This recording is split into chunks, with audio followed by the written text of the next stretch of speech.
تو وہ توہین رسالت کا قانون موجود نہیں ہے، وہ توہین صحابہ کا قانون موجود نہیں ہے۔ ان صحابہ کرام رضوان اللہ علیہ مجمعین کی سیرت کو بیان تو کر سکتا ہے، اگر کوئی بات ہے تو وہ اپنی اولاد کے سامنے اپنے بیٹوں کو اکٹھا کر کے ان کے سامنے صحابہ کرام کی سیرت کو بیان کر سکتا ہے۔ جو حکمران ظالم ہوں، لوگوں کے ساتھ انصاف پسندیدہ معاملہ نہیں کرتے، اللہ رب العزت ان کی مدد نہیں کرتے، اگرچہ وہ مسلمان ہی کیوں نہ ہو۔ ایک عمر اور آ جاتا تو پوری دنیا کے اوپر اسلام پھیل جاتا، کوئی بھی دوسرا دین وہ دنیا کے اوپر موجود نہ رہتا۔ یا ایھا الذین آمنوا اتقوا اللہ حق تقاتہ ولا تموتن الا وانتم مسلمون، اما بعد یا ایھا الناس ان خیر الحدیث کتاب اللہ وخیر الهدی هدی محمد صلی اللہ علیہ وسلم وشر الأمور محدثاتها وكل محدثة بدعة وكل بدعة ضلالة وكل ضلالة في النار۔ أعوذ بالله السميع العليم من الشيطان الرجيم، بسم الله الرحمن الرحيم۔ وعد الله الذين آمنوا منكم وعملوا الصالحات ليستخلفنهم في الأرض كما استخلف الذين من قبلهم وليمكنن لهم دينهم الذي ارتضى لهم وليبدلنهم من بعد خوفهم أمنا يعبدونني لا يشركون بي شيئا ومن كفر بعد ذلك فأولئك هم الفاسقون۔ صدق اللہ مولانا العظیم۔ ہمہ قسم کی تعریفات اس خالق کائنات مالک ارض و سما کے لیے جو پوری کائنات کا خالق مالک اکیلا ہی مدبر الامر ہے۔ درود و سلام اس ہستی اعلیٰ والا واسطے کہ جن کا نام نامی اسم گرامی محمد عربی صلی اللہ علیہ وعلا آلہ وبارک وسلم ہے، وہ ذات مقدسہ مطہرہ کہ جنہیں رب العزت نے رحمت للعالمین بنا کر مبعوث فرمایا، وہ محمد الرسول اللہ صلی اللہ علیہ وسلم کہ جن کے ذریعے سے رب کائنات نے اہل کائنات کی ہدایت اور رہنمائی کا بندوبست فرمایا۔ ساتھیوں، بزرگوں اور عزیز بھائیوں، پردے میں بیٹھنے والی پردہ نشین میری اسلامی روحانی مائیں اور بہنیں، اللہ خالق کائنات نے تمام تر مخلوقات میں سے انسان کو اشرف المخلوقات بنایا۔ سب مخلوقات میں سے اللہ رب العزت نے انسان کو اعلیٰ عرفہ بنایا، اور تمام انسانوں میں سے اللہ رب العزت نے انبیاء علیہ السلام کی جماعت کو اللہ رب العزت نے تمام انسانوں میں سے سب سے افضل اور سب سے اعلیٰ بنایا، اور تمام انبیاء علیہ السلام میں سے اللہ رب العزت نے 5 اولو العزم پیغمبروں کو اللہ رب العزت نے سب سے اعلیٰ اور ارفع بنایا، اور ان 5 اولو العزم پیغمبروں میں سے اللہ رب العزت نے امام کائنات جناب محمد الرسول اللہ صلی اللہ علیہ وسلم کو رحمت للعالمین بنا کر مبعوث فرمایا اور سب سے اعلیٰ بنایا۔ اور اسی طرح ہر مسلمان کا یہ ایمان اور عقیدہ ہے کہ انبیاء علیہ السلام کے بعد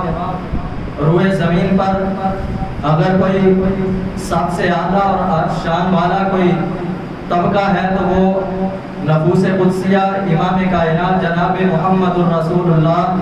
صلی اللہ علیہ وسلم کے پاک باز صحابہ کی جماعت ہیں کہ جنہیں اللہ رب العزت نے زمین پہ رہتے ہوئے اپنی رضاعت کا سرٹیفکیٹ ادا کیا۔ رضی اللہ عنہم ورضوا عنہ، اللہ رب العزت نے انہیں روئے زمین پہ رہتے ہوئے سرٹیفکیٹ ادا کیا کہ میں تم سے راضی ہوں۔ اور اسی طرح صحابہ کرام، تمام صحابہ کرام رضوان اللہ علیہم اجمعین، جو کم و بیش 1,44,000 صحابہ کرام رضوان اللہ علیہم اجمعین ہیں، اور ان 1,44,000 صحابہ میں سے 1400 بیعت رضوان والے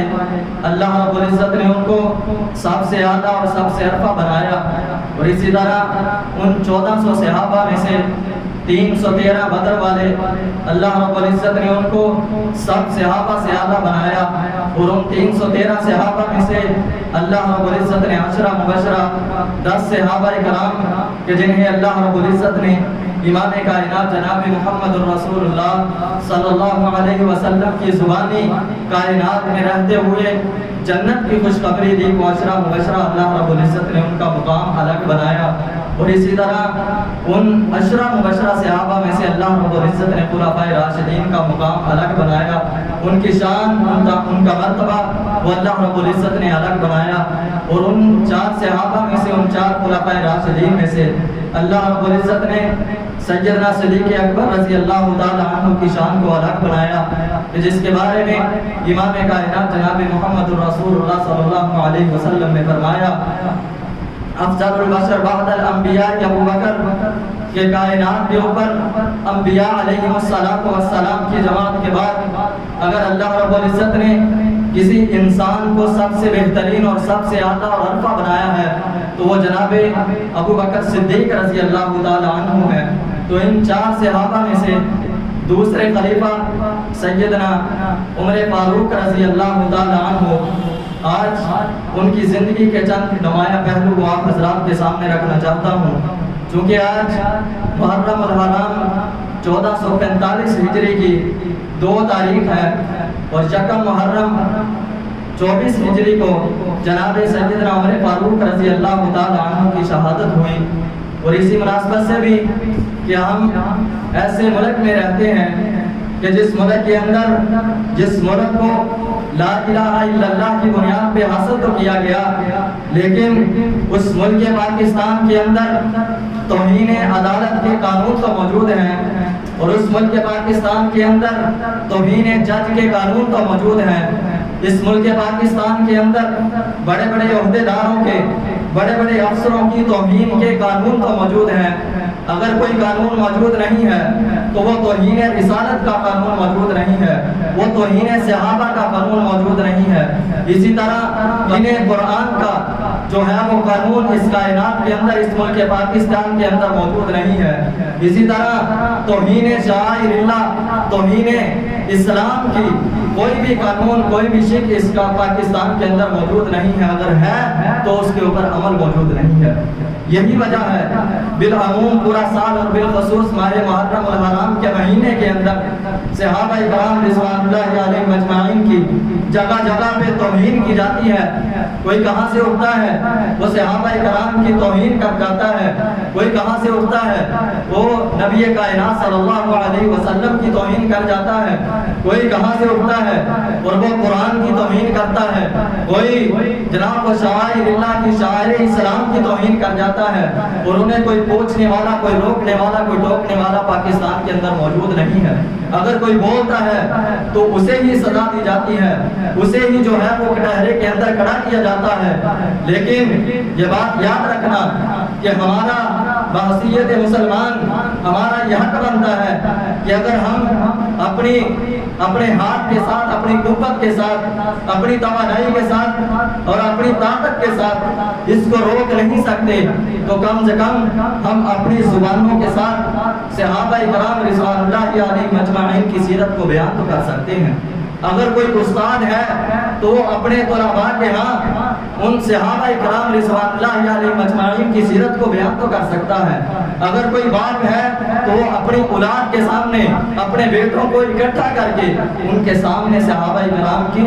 سیرت کو بیان کر سکتا ہے۔ اگر کوئی ماں ہے تو وہ اپنی اولاد کے سامنے اپنی بیٹیوں کو اکٹھا کر کے وہاں پہ صحابہ کرام کی سیرت کو بیان تو کر سکتا ہے۔ اگر کوئی فیکٹری کا مالک ہے، دکان کا مالک ہے، وہ اپنے نیچے رہنے والے جتنے بھی ملازمین ہیں صحابہ کرام رضوان اللہ علیہم اجمعین کے سیرت کے پہلو ان کے سامنے رکھ سکتا ہے، انہیں بتا سکتا ہے کہ صحابہ کرام نے ہمارے لیے، ہمارے تک دین پہنچانے کے لیے کتنی ماریں کھائی، کتنا کچھ انہوں نے برداشت کیا، اس کے بعد جا کے اللہ رب العزت کا یہ دین وہ ہم تک صحیح سلامت پہنچا ہے۔ یہ ہم کر سکتے ہیں، یہ ہمارا حق بنتا ہے۔ اور اللہ سے دعا بھی کیا کریں کہ اللہ جب تک ہم کائنات میں رہیں، جب تک ہماری زندگی رہے، ہم صحابہ کرام رضوان اللہ علیہم اجمعین کی زندگیوں کا دفاع کرتے رہیں اور ان کی سیرت کو ہم ہر جگہ پہ بیان کرتے ہوئے اس کائنات سے رخصت ہو جائیں۔ یہ ہم سے اس خوشخبری سے بڑی اور خوشخبری ہمارے لیے اور نہیں ہو سکتی۔ تو حضرت عمر بن خطاب رضی اللہ تعالی عنہ کے حوالے سے جو ان کے اوصاف اور ان کی سیرت کے چند پہلو وہ آپ حضرات کے سامنے رکھنا چاہتا ہوں۔ تو حضرت عمر بن خطاب رضی اللہ تعالی عنہ ایسی شخصیت ہیں کہ جن کا نام خلفائے راشدین میں بھی آتا ہے۔ حضرت عبداللہ ابن عمر رضی اللہ تعالی عنہ فرماتے ہیں کہ عہد نبوی کے اندر ہم تمام صحابہ کرام رضوان اللہ علیہم اجمعین کسی ایسے شخص کو، کسی بھی ایک صحابی کو جناب سیدنا ابوبکر صدیق رضی اللہ تعالی عنہ کے برابر قرار نہیں دیا کرتے۔ کسی کی شان ہم اتنی بلند نہیں کرتے تھے کہ وہ جناب ابوبکر صدیق رضی اللہ تعالی عنہ کے برابر پہنچ جائے، ان کے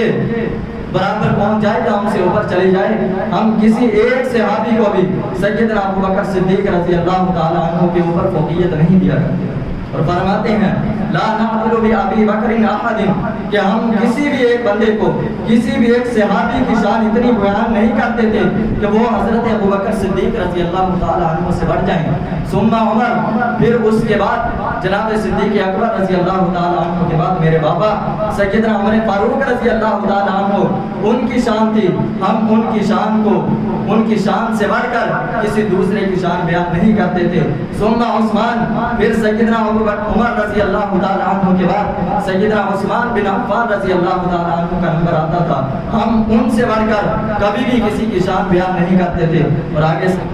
حضرت عبداللہ بن عمر رضی اللہ تعالی عنہ فرماتے ہیں ثم نترک اصحاب النبی صلی اللہ علیہ وسلم لا تفاصل بینہم، پھر اس کے بعد ہم صحابہ کرام کو چھوڑ دیتے تھے، ہم کسی ایک صحابی کے اوپر بھی کبھی بھی کسی کے ساتھ بحث نہیں کرتے تھے، کسی کے ساتھ ہم جھگڑا نہیں کرتے تھے، کسی کے ساتھ ہماری بحث نہیں ہوتی تھی کہ اس صحابی کی شان اس صحابی سے زیادہ ہے، اس کا مقام اس سے بڑھ کر ہے، اس کی شان اس سے بڑھ کر ہے۔ ہم سیدنا ابوبکر صدیق، سیدنا عمر فاروق اور سیدنا عثمان بن عفان رضی اللہ تعالی عنہما، ان تین شخصیات کے بعد ہم کسی صحابی کے اوپر کبھی بحث نہیں کرتے تھے۔ جس کا دل چاہتا وہ جس کی جتنی شان بیان کرتا، اس کا دل چاہتا وہ جتنی مرضی کر دیتا، جس کی مرضی کرتا، لیکن ہم کسی کو نہیں روکتے تھے، کسی کے ساتھ بحث نہیں کرتے تھے۔ یہ تین شخصیات تھی کہ جن کی سب سے زیادہ کائنات کے امام صلی اللہ علیہ وسلم کے دور کے اندر ان کی تقدیس کی جاتی تھی اور ان کی شان کو بیان کیا جاتا تھا۔ اسی طرح امت کے بہترین لوگوں میں سے حضرت عمر فاروق رضی اللہ تعالی عنہ کا نام آتا ہے۔ سیدنا علی رضی اللہ تعالی عنہ فرماتے ہیں، جناب سیدنا علی رضی اللہ تعالی عنہ جن کے بارے میں لوگ باتیں کرتے ہیں کہ جناب علی رضی اللہ تعالی عنہ کا حق سیدنا ابوبکر صدیق نے سیدنا عمر فاروق رضی اللہ تعالی عنہ نے دبایا ہے، اگر دبایا ہے تو پھر سیدنا علی رضی اللہ تعالی عنہ صحابہ کرام کی، حضرت ابوبکر صدیق کی، جناب عمر فاروق رضی اللہ تعالی عنہ کی شان کیوں بیان کرتے ہیں؟ آپ دیکھیں سیدنا علی رضی اللہ تعالی عنہ کیا فرماتے ہیں کہ کائنات کے اندر امام کائنات جناب محمد الرسول اللہ صلی اللہ علیہ وسلم کے بعد خیر الناس بعد رسول اللہ صلی اللہ علیہ وسلم ابو بکر، کہ حضرت رسول اللہ صلی اللہ علیہ وسلم کے بعد اگر ہم کائنات کے اندر کسی کو بہترین شخص جانتے تھے تو وہ جناب ابو بکر صدیق رضی اللہ تعالی عنہ تھے، اور اس کے بعد سننا عمر، پھر اس کے بعد ہم حضرت ابوبکر صدیق رضی اللہ تعالی عنہ کے بعد اگر ہم کسی کو سب سے اعلیٰ شان والا شخص جانتے تھے، بہترین شخص کائنات کا جانتے تھے تو وہ جناب عمر فاروق رضی اللہ تعالی عنہ تھے۔ بلکہ نہج البلاغہ میں سیدنا علی رضی اللہ تعالی عنہ کے بارے میں آتا ہے کہ آپ اس وقت خلیفہ وقت تھے، حاکم وقت تھے، کوفہ کے اندر جناب علی رضی اللہ تعالی عنہ بازار میں چل رہے ہیں، ایک آدمی آپ کو دیکھتا ہے، بلند آواز سے کہتا ہے کہ لوگوں کائنات کا اگر بہترین شخص کسی نے دیکھنا ہے تو وہ علی رضی اللہ تعالی عنہ کو دیکھ لے۔ جناب علی رضی اللہ تعالیٰ عنہ نے جب یہ الفاظ اپنے کانوں سے سنے فوری طور پہ اعلان کیا کہ اس بندے کو میرے پاس بلاؤ اور اعلان کرو. مسجد سے ممبر اٹھایا, میدان کے اندر رکھوا کر وہاں پہ ممبر پہ کھڑے ہو کر لوگوں کو جمع کر کے سیدنا علی رضی اللہ تعالیٰ عنہ نے خطبہ پڑھا اور فرمانے لگے خیر الناس بعد رسول اللہ صلی اللہ علیہ وسلم ابو بکر. فرمایا کہ لوگوں, کائنات کے اوپر امام کائنات جناب محمد الرسول اللہ صلی اللہ علیہ وسلم کے بعد اگر کوئی بہترین شخص ہے تو وہ جناب ابو بکر صدیق رضی اللہ تعالیٰ عنہ ہے. اور یہ میری بات یاد رکھ لو کہ آج کے بعد اگر کسی بندے نے مجھے سیدنا ابو بکر صدیق رضی اللہ تعالیٰ عنہ کے اوپر فوقیت دی, ان سے بڑھ کر میری شان کو بیان کیا تو میں اس کو سزا دوں گا. یہ سیدنا علی رضی اللہ تعالیٰ عنہ خود بیان کر رہے ہیں جناب ابو بکر صدیق رضی اللہ تعالیٰ عنہ کے بارے میں کہ ان سے بڑھ کر میری شان نہیں ہو سکتی, ان سے بڑھ کر میرا مقام کائنات میں نہیں ہو سکتا, کیونکہ ان کے بارے میں نبی کائنات صلی اللہ علیہ وسلم فرما گئے ہیں افضل البشر بعد الانبیاء ابو بکر, کہ کائنات کے اندر انبیاء کے بعد اگر کوئی بہترین شخص ہے تو وہ ابو بکر صدیق رضی اللہ تعالیٰ عنہ. تو جناب ابو بکر صدیق رضی اللہ تعالیٰ عنہ کائنات کے بہترین شخصوں میں سے ایک شخص ہیں. اور اسی طرح حضرت عمر فاروق رضی اللہ تعالیٰ عنہ کے ساتھ محبت کرنا یہ ہر مسلمان ان کے ایمان کا جز ہے. اسی طرح حضرت امام محمد بن سیرین رحمہ اللہ فرماتے ہیں, ترمذی شریف کی روایت ہے, حسن درجے کی روایت ہے, امام محمد بن سیرین رحمہ اللہ فرماتے ہیں ما اظن رجلا ينتقص ابا بکر و عمر يحب اللہ و رسولہ. فرماتے ہیں سیدنا امام محمد بن سیرین رحمہ اللہ فرماتے ہیں کہ آج تک میں نے اپنی زندگی کے اندر, اور میں نے اتنی کتابیں لکھی ہیں, میں نے پڑھا بھی ہے, احادیث کی روشنی میں کسی بھی میں نے ایسے شخص کو نہیں پایا کہ جو امام کائنات جناب محمد رسول اللہ صلی اللہ علیہ وسلم سے محبت بھی کرتا ہو اور سیدنا ابو بکر صدیق اور سیدنا عمر فاروق رضی اللہ تعالیٰ عنہ کی تنقید بھی کرتا ہو. اس کے دل کے اندر امام کائنات کی محبت بھی ہو اور ان کے دو یار سیدنا ابو بکر صدیق اور سیدنا عمر فاروق رضی اللہ تعالیٰ عنہ کا بغض بھی اس کے دل کے اندر موجود ہو. میں نے ایسے شخص کو کائنات کے اندر ابھی تک میں نے نہیں دیکھا کہ جس بندے کے اندر ایک محب کے بارے میں, ایک نبی کے بارے میں اس بندے کے دل کے اندر محبت ہو اور اس کے دو یاروں کے بارے میں اس کے دل کے اندر بغض ہو, اس کے دل کے اندر کینہ ہو. ایسے شخص کو میں آج تک نہیں جانا. یہ سیدنا عمر فاروق رضی اللہ تعالیٰ عنہ ہے کہ جن کے بارے میں سیدنا رسول اللہ صلی اللہ علیہ وسلم کے صحابہ کا ایمان تھا کہ حضرت عمر فاروق رضی اللہ تعالیٰ عنہ حضرت ابو بکر صدیق رضی اللہ تعالیٰ عنہ کے بعد کتنے مقام والے اور کتنے شان والے ہیں. اور اسی طرح کائنات کے بہترین لوگوں میں سے حضرت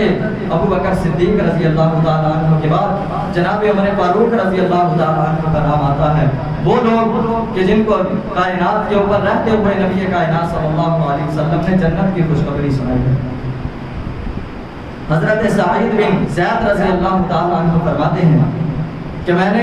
رسول اللہ صلی اللہ علیہ وسلم کو فرماتے ہوئے سنا. آپ فرما رہے تھے النبی فی الجنت و ابو بکر فی الجنت و عمر فی الجنت و عثمان فی الجنہ و علی فی الجنہ و طلحہ فی الجنہ و زبیر فی الجنہ و عبد الرحمن بن عوف فی الجنہ و سعد فی الجنہ و سعید فی الجنہ رضی اللہ تعالی عنہما. حضرت